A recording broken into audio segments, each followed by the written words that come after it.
Mehnat qilgan inson mehnati tugagandan so'ng haqqini oladi. Meni ajrim nima bo'ladi endi deb Alloh taolodan so'radi Odam alayhissalom. Shunda Alloh subhanahu va taolo Odam alayhissalomga vahiy qilib, seni ajring bu Baytullohni tavof qilganingga seni gunohlaringni kechirdim, mag'firat qildim dedi. Odam alayhissalom, ya Robbi zidni, ey Parvardigor, yana menga ziyoda qilib bergin.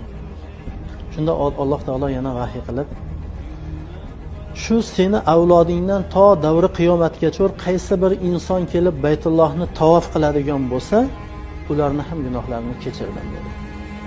Robbi yazidni, Parvardigor yana menga ziyoda qilib ber.